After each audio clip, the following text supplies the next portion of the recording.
Oh, they're watching Little Shop of Horrors. I hope it doesn't pick that up. I hate myself. For fuck's sake, I really do. But don't worry.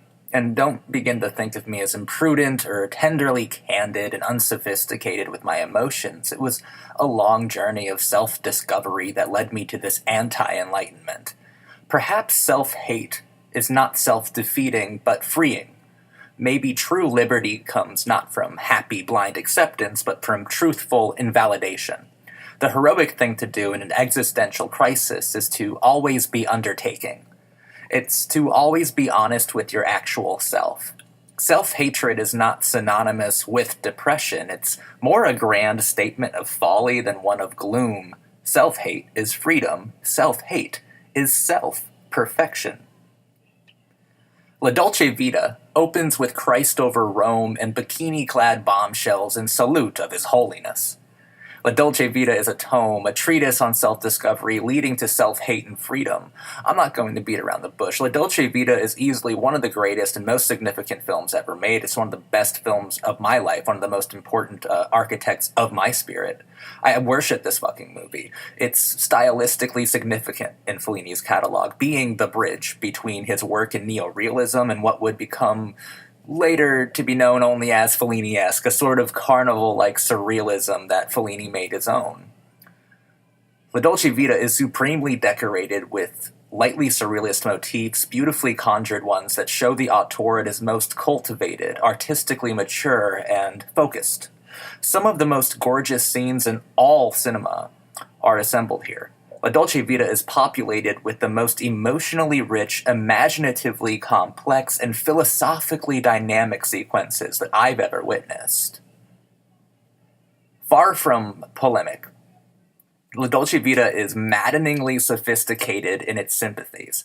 Fellini was the only filmmaker who overcame the value-judgment paradox by Amarcord. He simply refuted the concept altogether, the concept of value judgments. Marcello, the anti-hero of La Dolce Vita, is so morally ambiguous and oblique that most of the characters he encounters are framed without an objective value or judgment beyond a rampant sexual desire that falls just short of hypermasculinity and exists adoringly in the realm of pure yet not so innocent awe in the presence of beautiful women. This isn't to say that the film is entirely free of judgment value. It is not, nor should it be. Later Fellini films will do that. Satyricon and Amarcord, most significantly in the best. The few events and people that Marcello assigns any sort of value to are the same elements that drive him to a place of total nihilistic abandon. The things Marcello finds valuable to him are the same things that erode his philosophical lexicon. On perspectives. Fellini was the king of perspectives. Remember Amarcord, perspective. This person created perspective. Remember Amarcord, remember perspective. Even though I have already commented on Marcello's apparent moral vagueness, this does not in any way imply that he falls into the category of the unreliable narrator. In fact, I doubt I have ever been in the presence of a more emotionally, philosophically, spiritually, and politically honest or available protagonist than Marcello was. His nihilism makes him dependable, actually. The uncertainty he feels is the same thing that makes him a trustworthy narrator. He occupies a careless world that he shares with amorphous people. As a paparazzi, even his profession is without a morally precise form. Given the speculative characteristics of Marcello's universe, I find that there is no better narrator, no candidate more reliable than that of a man no one openly trusts. There are complexities to this concept. There are sophistications, thankfully. There is at least one man that trusts and adores Marcello wholeheartedly, and the feeling is reciprocated by them. It is the same man, this same exact man, that gives Marcello the final push off the cliff he spends the film gazing over. It is exactly this trust that is implicitly deranged in terms of perspective, and it's a betrayal that ultimately obliterates whatever was left of Marcello's carefully cultivated facade, pulverizing the persona and revealing the abandoned artist beneath. La Dolce Vita is first and foremost about self-discovery and freeing yourself. It's about detachment. It's not about succumbing to hell. It's about accepting that you live there by removing one existential half from it in order to become freer in a philosophically detached process. It's about becoming a plastic prophet. La Dolce Vita gives us a universe where women shriek like banshees, lovers moan like wraiths, and men behave as goblins. As a member of the audience, we too have a very specific role to play. The spectator becomes the existential other by way of misleading camera work, misdirection, and frank sincerity. La Dolce Vita is a meditative experience. To become Marcello's existential other, that archetypal truer part of the soul that needs no benefactor or validation, only ghostly prescience in the company of gargoyles of the beautifully, tragically preordained and bored, is to become omnipotent, omnipresent. Yes, omnipresent. Fellini's got tricks. La Dolce Vita is littered with them. But the most subtle, and therefore the most deliberately haunting, are done through his bizarre use of perspective. There are times where we are made to feel as if we are seeing through Marcello's eyes. It is only upon reevaluation and further examination of that sequence or scene that we find that the concept would be spatially and physically impossible. The point of view has been delicately compromised without us even fully being aware of it.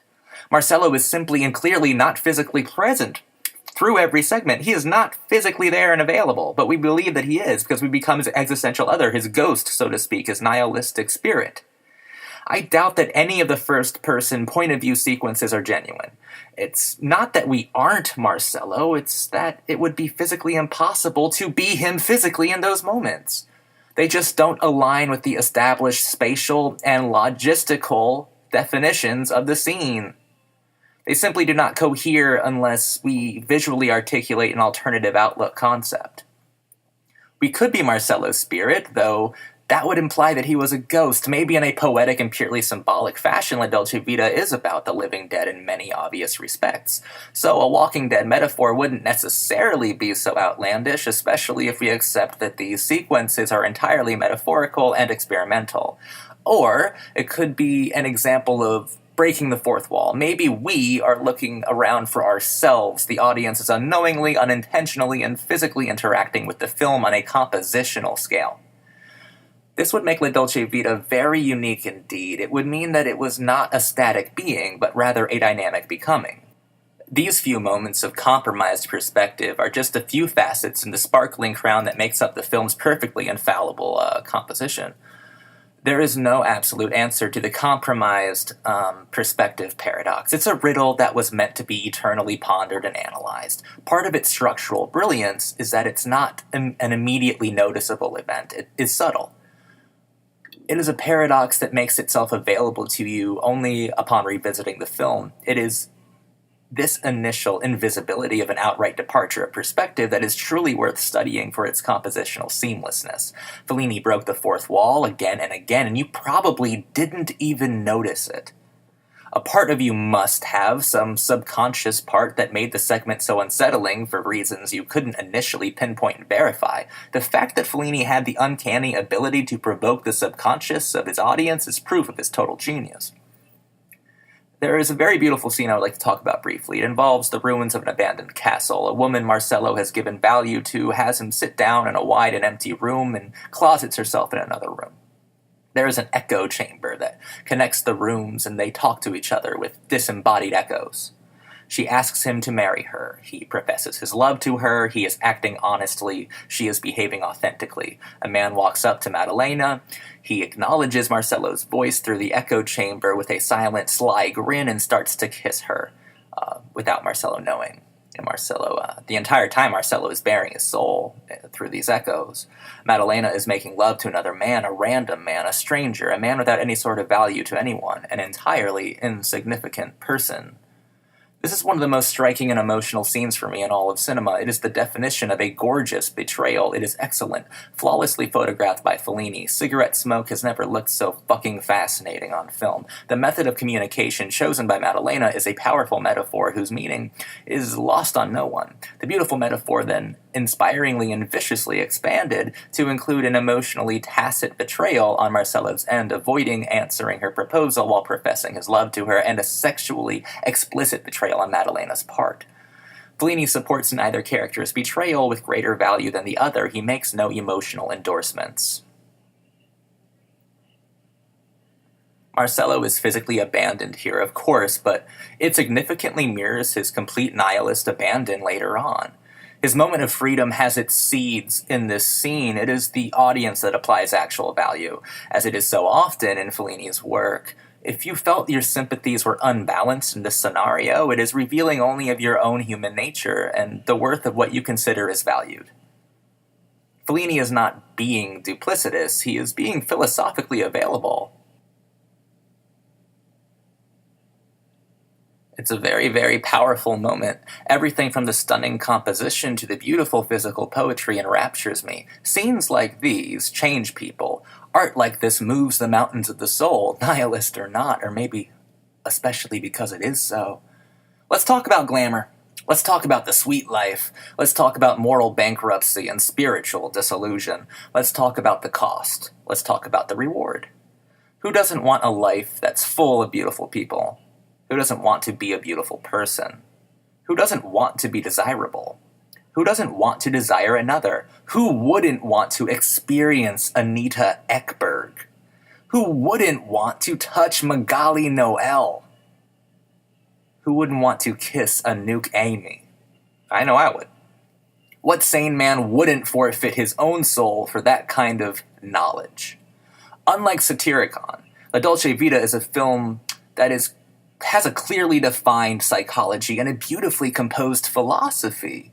Imagine Sisyphus on the Sunset Strip in West Hollywood and you've almost arrived at Marcello in an exclusive nightclub in Rome. Unlike Sisyphus, who had but one boulder to push, Marcello has several voluptuous ones. They are all women and they are all absurdities that Marcello has volunteered for himself. He is a self-imposed delusion. Fellini cracks the facade of celebrity glamour effortlessly. What's more fascinating is the way he draws Marcello's absurd struggles from the illustrations of the women that define them. Far from being caricatures, the women that surround Marcello possess a remarkable complexity and represent distinct reservoirs of pathos for him. Each and every woman is singular. They're individuals, and they all symbolize something completely separate from the other. The women of La Dolce Vita are independently powerful icons. They are not creatures, they are multifaceted tropes, playing on vastly distinct metaphors. Fellini loved women. La Dolce Vita is a film that adores the women in it. In fact, it is the women that give the film its meaning. It's Marcello that abandons it all. La Dolce Vita is a life-saving, life-changing, absolutely perfect film. It's the holy grail of cinema. It's flawless and it's beyond compare. Fellini sets his film up nearly episodically. La Dolce Vita is an odyssey that feels like a whirlwind of decadence and philosophical preambles. These stories are interconnected and usually play on variations of the same sordid themes and concepts. These themes grow more sophisticated as the film progresses, where thoughtful meditation was once a passive activity. By the finale, Fellini's film takes a psychotherapeutic approach to self-discovery. It's perfectly composed, well-developed, and every single frame is beautifully put together and choreographed to the sometimes manic, often gorgeous rhythm of Nino Rota's pitch-perfect score. La Dolce Vita is set up like a glorious novel of the most beautiful images in the galaxy. These things stay with you forever, longingly. A most expertly elegant lyricism, singing with perfect images, with immortal sights and sounds. I love Fellini's films to absolute pieces, to absolute bits. They remind me why the cinema is so important to me, because they transcend everything. Fellini's films are like magical, circus-like odysseys. Carnival atmospheres. They really understand me, and I really understand them. I revere them, I honor them, and I cherish them. La Dolce Vita is Fellini's very best film, and one of the most important ones in my entire life. It teaches me things all the time. La Dolce Vita is one of the most profound lessons I've learned. It's a film that's so perfectly composed that it's often bafflingly immaculate in its design. Perfect rhythmic scene structures, lush with pristinely devised poetic sequences. That's what makes La Dolce Vita most genuine. A beautiful mural of poetic meanings designed by the hands of an art god and riddled with supreme splendor with glamour. La Dolce Vita is also very much a film about beautiful women. It's about loving femininity and women's bodies. It's about the desire to understand beauty. It's about reaching out and touching the ephemeral epoch of authenticity in the form of a woman's breast. It's about how beautiful a woman can be and about just how many beautiful women there are out there existing. It's about being a follower of a different religion, not hedonism, but a practice of deep pathos and penetrating vulnerability under the gaze of a self-assured woman's serenely composed beauty. It's about crafting beauty out of an inferno. It's about worshipping very specific queens and being devoted lovingly to very peculiar goddesses. Gorgeous bells as symbols of greater philosophical weight, these beautiful women come to represent humility and grace. They adopt existential others, and we fall in love with their metaphysical perfections and doubles. We see the truth in their plasticity. We see the beauty in their torment. We see that existential other and love the crisis that gave it life.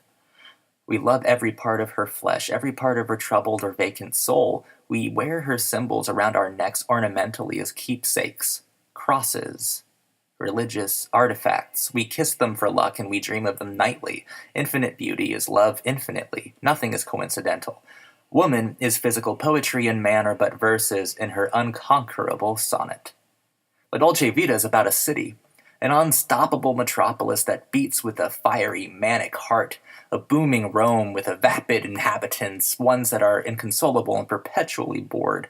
Constant stimulus is needed for this city to exist. New entertainments must be sought out and absolutely foraged and ultimately gutted of its material charm. Then it's on to the next abstracted distraction. Let Nino Rota's score disarm you. Style is an important part of Fellini's film.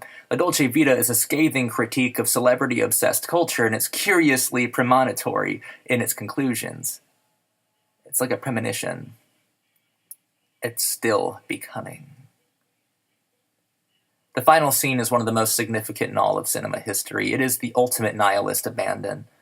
It is an experience in and of itself. It is but a sliver, a piece of a larger tapestry that not only speaks for itself quite eloquently, it speaks for an entire philosophy effortlessly. If one scene in all of cinema had the ability to change people while remaining independent from the rest of the film it's in, it is this one. The final few images of La Dolce Vita are the most powerful ones ever photographed. Quote me on that. Quote me. It's remarkably beautiful and soul-expanding.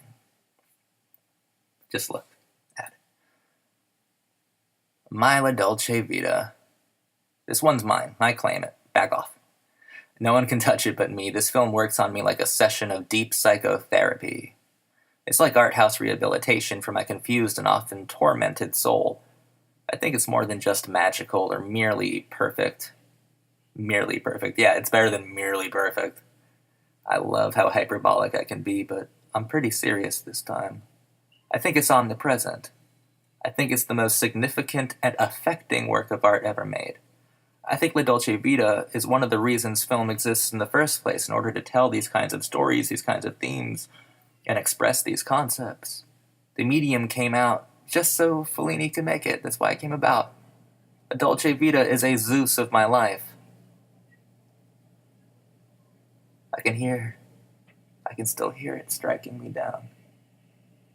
Like thunder. Like lightning.